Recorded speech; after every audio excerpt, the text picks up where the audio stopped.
Go4's always been about artifice. It's like, let's not pretend we're doing something natural. We're doing something which is artificial and something which is trying to explain reality. It said,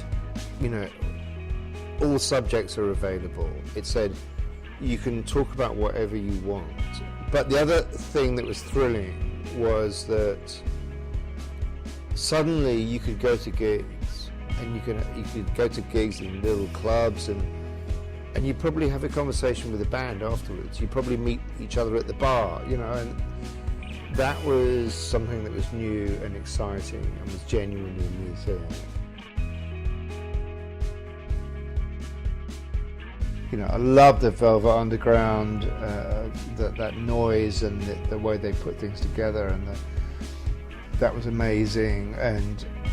But I also totally loved reggae and the Wailers and all of that stuff, and James Brown, which was totally groove orientated, and that stuff as well. So for me, it wasn't copying any of those things. It was like taking music apart and using the individual little building blocks to make something new.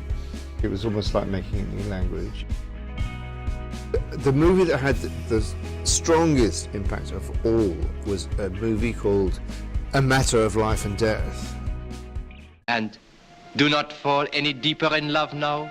You have been warned. It's incredibly important in the kind of Go4 philosophy. It was a massively important in the making of the first album, Entertainment. On the inner sleeve of that record, there are images from that film.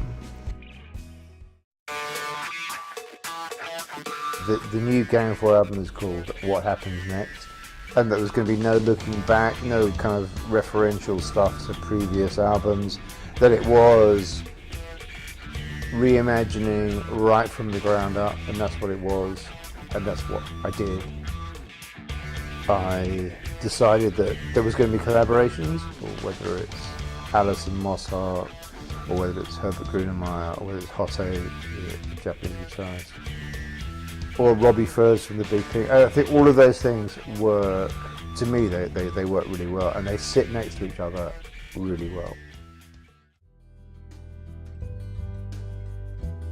We look at sexism in America and in Europe, and we see that women are not paid anything like the same that men are paid. And then when you look on a more global aspect of that, and you see the kind of absurd and horrible ways that women are persecuted, it's shocking, and it's something that I think we all find abhorrent. So womankind is something which works very much against that, and that's something that I totally support.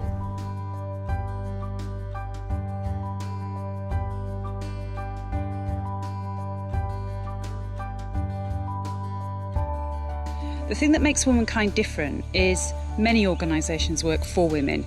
We work with women.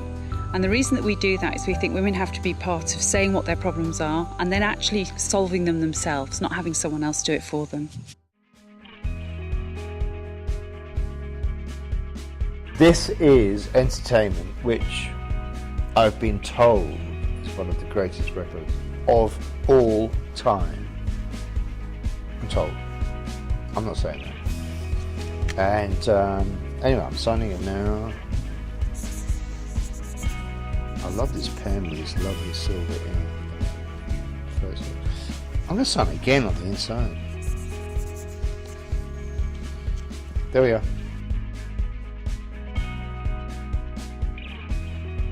So this is Go4 at the Palace, which is a live gig we did.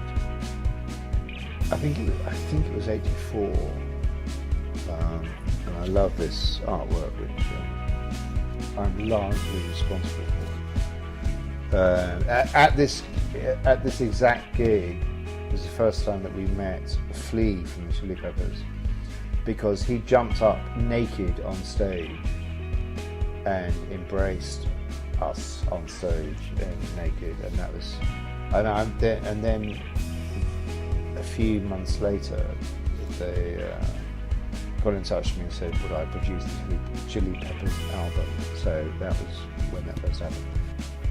So I'll sign this, and here we go.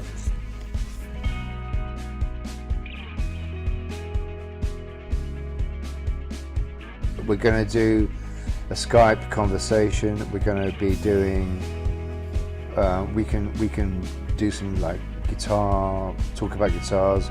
I can demonstrate how the things that I do on the guitar, you know, if you want to learn it, or if you want to just for interest, or we can just talk about stuff, you know, it's up to you. So that's going to be one of the things that we auction.